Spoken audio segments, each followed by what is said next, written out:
You've heard it before, that sound when the room exhales. Not quite silence, not quite presence. A stillness that hums like an unanswered prayer. You freeze, not because someone left, but because no one is performing. There are no lines to repeat, no eyes to mirror, no applause to gather, only the sound of breath without witness. And in that space, something ancient stirs. A question not spoken aloud. A version of you who once listened for footsteps and called it love. Who once filled the pause with tears just to prove she existed. You ache for chaos. Not because you love noise, but because it drowns the echo of what you betrayed to survive. The quiet asks for your name, but you forgot how to say it without someone else's script. You call this breakdown, but it is not weakness. It is the beginning of a room that does not lie. A room that waits, not for a man, not for a savior, but for the you that never needed to pretend. And now, the silence is knocking again. You always feared the silence, but not for the reason you claimed. You said it was lonely. You said it was oppressive, but that was never true. It was not the silence that frightened you. It was what the silence revealed when everything else fell away.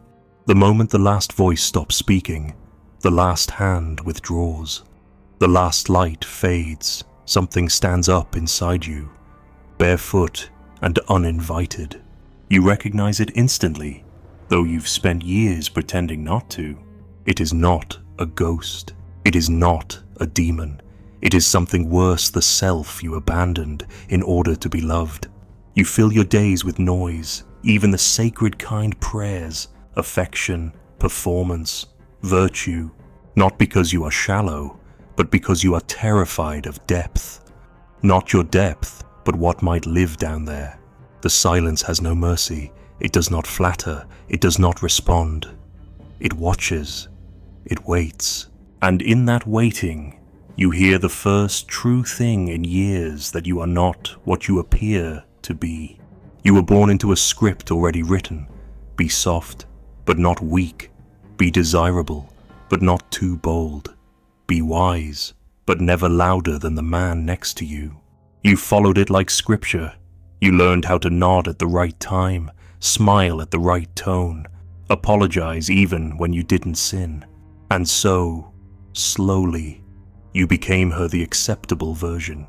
The one who knows how to keep the conversation going. The one who always has a story, a laugh, a way to smooth the rough edge. But silence cannot be manipulated. It is not a man you can charm. It is not a mother you can please. It is not a mirror that flatters. It is a black well that echoes only what you drop into it, and when you throw yourself in, it throws yourself back. You notice it in small ways. A quiet dinner where no one speaks, and suddenly your chest tightens. An empty afternoon with no messages, and you begin to pace. A man you care for grows still, stops performing, and you begin to unravel. You ask what's wrong. You lean closer. You offer softness, beauty, drama, anything to resurrect the rhythm. But he is just silent, and in that space, everything collapses. It's not because he's cruel. It's not because you're broken. It's because you were never taught how to exist without reaction. In his silence, you start to hear something that terrifies you yourself. Not the self you show to friends, not the one you polish for approval, but the one who existed before the performance began. The one who asked questions that no man answered. The one who cried in front of a mirror and saw a stranger looking back. The one who once believed love meant being seen and then was taught that love meant disappearing just enough to be chosen. Silence reawakens her, and she is furious, not at the world but at you, because you buried her to survive. You said it was necessary. You said you'd come back later. You never did. Now the room is quiet, and she is clawing at the surface. You want the noise again. You want to ask him something, anything, just to feel real. You want to provoke, to seduce, to cry, to argue, but you know it's not about him. It never was. He is only the occasion. The silence belongs to you. You begin to suspect this has happened before, not just once, many times, with different men, different cities, different seasons, but always the same moment, the stillness that undoes you. You thought it was rejection. You thought it was abandonment. But now you see it was reflection. The absence of their voice did not erase you, it only revealed that your voice was missing. You confuse presence with attention. You confuse being loved with being useful. But what if no one needs you in this moment? What if no one is watching? What if no one is clapping? Can you stay in the room then? Can you remain whole? The answer trembles, because deep inside, you already know you were never taught how to exist without being mirrored. And so the silence becomes a kind of death, a slow unraveling of everything you built. Not because it is unkind, but because it is honest. And honesty is a brutal mercy. You remember a childhood moment, a room where no one came, a cry that was not answered, a question that hung in the air too long. That was the first silence. And ever since, you've been filling the void with theater. But theater cannot save you now. The audience is gone, the lights are off, the stage is empty, and you remain. Now the silence asks the question no man ever did: who are you? When no one claps, you are trembling, but you are also waking, because in the absence of performance, there is a possibility not of affirmation, but of being. This silence is not a punishment, it is a summons to enter the house you boarded shut, to open the drawer where your name was hidden, to speak not to be heard but to return. And so, you must decide. Will you fill the silence again with desperate music? Will you chase another voice to drown your own? Or will you sit, shake, and listen? Because if you stay long enough, something strange begins to happen. The panic settles, the ache begins to soften, and beneath the noise, there is a hum, not external, not divine, yours. You were never meant to break in the silence. You were meant to meet yourself there. But it will feel like dying, because every mask must fall, every borrowed smile must decay, every gesture meant to seduce, protect, deflect must wither, and you must look, not at him, not at them, at her, the girl you once were, the woman you fear, the self without makeup, metaphor, or mirror.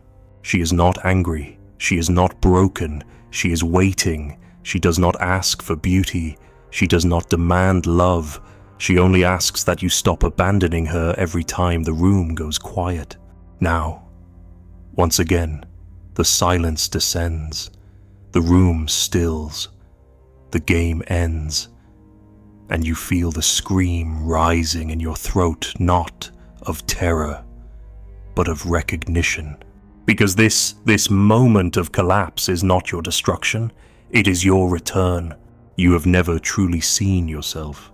You think you have, in polished mirrors, in the eyes of lovers, in the applause of the room. But those were only surfaces reflecting what you projected. The image you rehearsed, the posture you mastered. You did not gaze inward, you waited to be gazed at. And in the absence of that gaze, you feel yourself dissolving. You are not vanishing, you are being unmasked. And what remains is not nothingness. It is the unacknowledged self, the one who has no audience, no role, no name that earns affection. There is a moment always when the man turns away, when the laughter fades, when the light in his eyes no longer bends toward you, and you feel it like a betrayal, but you know it's something else. It's the ending of the spell, not yours. You were performing, even in intimacy, especially in intimacy. You offered not your soul, but your silhouette curved for approval, scripted for love. And when he stopped reacting, you panicked. Not because he left, but because without him watching, you didn't know how to be. That is the dread, not of loneliness, but of unmasking. You had mastered the mirror. You knew how to twist yourself into a shape that pleased. You sensed what to hide, what to offer, how to create the illusion of vulnerability without ever truly handing over anything fragile. But mirrors are cruel when they cease to reflect.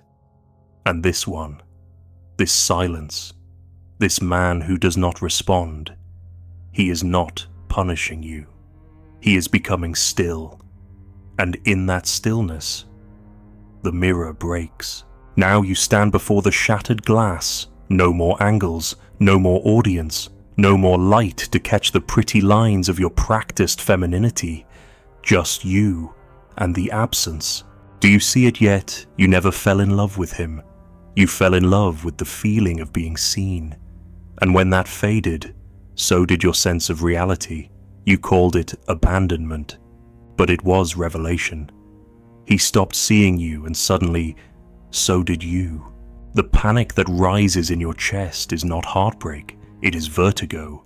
The vertigo of standing without scaffolding, of existing without performance, of realizing that you have spent your entire life becoming someone beautiful to avoid becoming someone real. There is no cruelty greater than the silence that shows you who you are without decoration. And yet, there is no truer love. You remember the first time it happened, long before men, long before desire. It was a classroom, or a bedroom, or a church pew. Someone looked away, you spoke, but no one answered. You reached out, but no one reached back. And something inside you learned the lesson to be loved. I must disappear a little, smile more, speak less, soften, serve, enter the mirror and vanish into its glass. You learned it well, so well that even now, you forget you are doing it. You think you're being kind, being graceful, being patient, but you are disappearing, again, and the silence sees it. The silence records every self-erasure, every subtle bending of the spine to appear more palatable, every look you steal to see if someone is still watching. You think love means being chosen, but you were never taught to choose yourself first. And so, every time the gaze leaves, you break. Not because he stopped loving you, but because you never learned to love the you who lives behind the mirror without a face. That is what the silence shows. Not a monster, not a goddess, just you, not curated, not adored, not punished, just standing, just breathing. And in that unbearable ordinariness, you tremble, you crave reflection, you long for a man's attention to restore your shape. You seek friction, dialogue, emotion, anything to reattach your identity. But what happens when he no longer reacts, when he no longer orbits around your moon? Do you collapse, or do you finally see that you never had a self independent of reflection? This is not despair, not yet. Despair is not when you suffer. It is when you run from the suffering that would have awakened you. And you've run, again and again, into new mirrors, new lovers, new games. You dress the wound with seduction, with tenderness, with drama. You provoke just to feel the shape of the mirror again. A tear here, a laugh there. You watch how he responds. And for a moment, you feel real. But it's not reality. It's reflection. There is a place beneath that game. A place so still, so quiet, so full of unmasked selfhood that to enter it feels like drowning. And that is where you are now. You are not breaking down because of him. You are breaking down because the part of you that only exists for him is breaking. And the silence, patient and cruel, lets it happen. You look in the mirror now, and you cannot find your face, not the one they loved, not the one you practiced. The silence cracked it, and all that remains is a shape you don't recognize, a presence that has never performed. Will you run again? Will you call him cold, call yourself sensitive, spin another story to escape the confrontation, or will you stay? Will you look again into the shattered glass, not to repair it, but to accept it? Because here is the truth you've never said aloud. You don't know who you are without the gaze of another. And until you do, love will always be a transaction, your being an exchange for their approval. But the silence demands more. It demands that you become not adored, not desired, not saved, but real. There is no man who can do this for you. No mirror that can reflect the self you refuse to look at. No conversation that can replace the confrontation. And yet, you keep trying. You reach out. You soften. You ask, "What are you thinking?" But what you mean is, "Please remind me that I exist." He doesn't answer, not because he's cruel, but because this is not his burden. The mirror is broken, and it is time you stepped away. Not to escape, but to see what remains when no one is watching, to see the face beneath the mask, to see that your worth is not something to be reflected, it is something to be confronted. And confrontation is not beautiful, it is not cinematic, it is not romantic, it is raw, mute, undecorated. You do not cry in this moment, you do not scream, you simply stand before the mirror, the real one, the brutal one, and you see what you have never seen. Not beauty, not power, not elegance, but existence. The unbearable simplicity of just being. No applause, no reflection, no man, just you.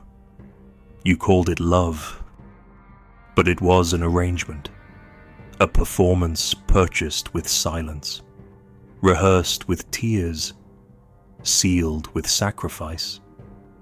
You called it devotion, but it was strategy. Not the sharp, calculating kind, the subtle one, the kind learned in early wounds and mastered in shadows. You gave and gave, and gave not because you were selfless, but because you feared what would remain if you stopped. That's the lie, the beautiful lie. The one you wrapped in romance and obedience. The one that convinced you that bending was strength and vanishing was femininity. You believed if you softened enough, quieted enough, endured enough, someone would finally stay. But he didn't. And now you sit alone with your masterpiece, your silence, your sweetness, your well-trained heartbreak, and no one is clapping. No one is watching. The lie has collapsed, not because someone exposed it, but because no one bothered to believe it anymore. You thought you were building a temple, you were building a stage, and when the lights went out, you realized it had no walls, no altar, no door, just curtains. You didn't lie with words, you lied with your eyes, with your patience, with your surrender, with every moment you said it's okay when it wasn't, with every smile you forced when your soul was screaming, with every "I understand" you whispered when what you meant was, "Why am I never enough?" But you had learned not to speak such things. You knew what happened to women who needed too loudly. They were left, they were called crazy, and so you became elegant in your agony, still, beautiful, empty. And now you're here not at the end of love, but at the end of pretending. There's no one left to perform for. The man who once mirrored your light now walks in silence. He doesn't hate you. He just stopped needing the illusion.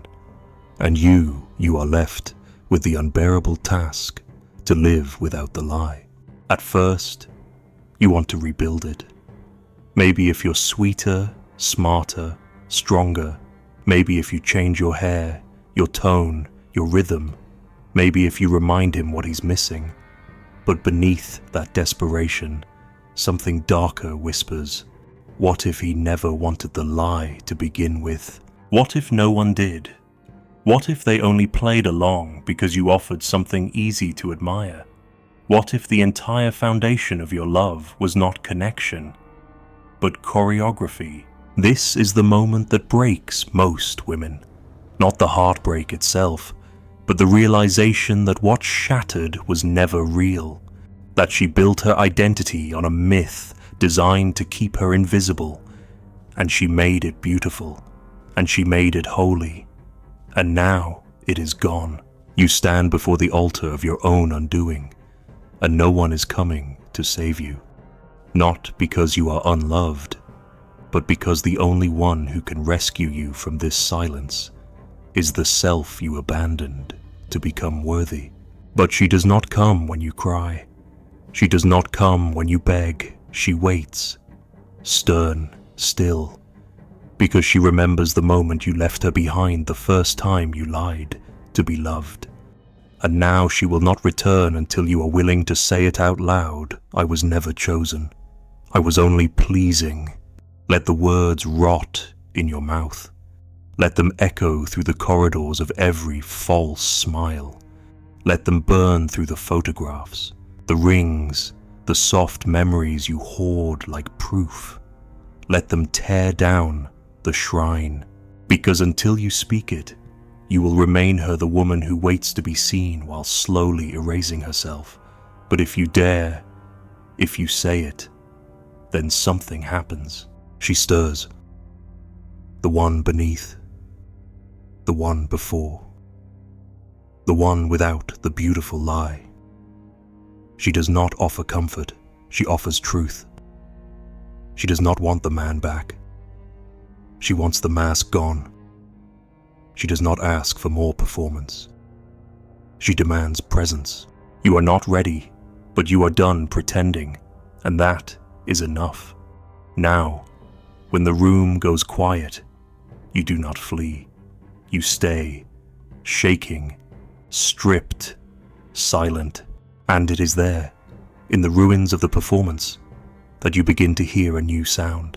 Not applause, not admiration, breath, your own, ragged, real. You've never heard it before, not like this, not unfiltered, not unperformed. And it terrifies you not because it is unfamiliar, but because it is yours, and you don't know how to belong to yourself yet. You ache to call someone, to explain, to perform your awakening, but even that would be a mask. So you don't. You sit. You let the ache swell. You let the emptiness echo. You let the silence win. And something inside you doesn't die, it unclenches. You were not made for applause. You were made for becoming.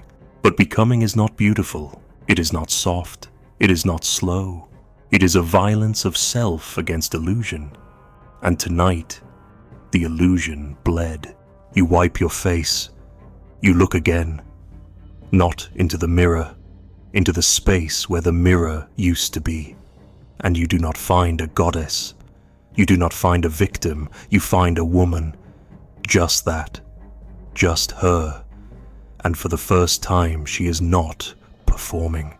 She breathes. She doesn't speak. She doesn't ask for anything. And you, for once, do not try to improve her. You let her be. Because beneath the collapse of the beautiful lie is something you never expected to find. Not love, not approval, freedom. It does not come with celebration. It comes with silence. And it tastes like ashes. And it feels like nothing. And yet, it is everything. You are no longer waiting to be seen. You are no longer shrinking to fit. You are no longer twisting into what might be adored. You are simply here, in this unbearable stillness, in this terrible freedom, in this sacred collapse. And maybe that's what love really is. Not being chosen, not being held, but staying when the room goes quiet, and not breaking, but becoming. There is no applause at the end, only the sound of your own breathing. The lights do not rise. The music does not play. There is only dust and silence, and the echo of a name you have not spoken in years your own. The mirror lies shattered at your feet. You do not rush to fix it. You step over it. You walk away, barefaced, unadorned, unwitnessed. Somewhere, the lie tries to whisper again, but it sounds like a lullaby you no longer fall asleep to. You do not answer. You do not turn back. You do not explain. You disappear not into performance, but into yourself. And the room stays quiet, and you stay alive.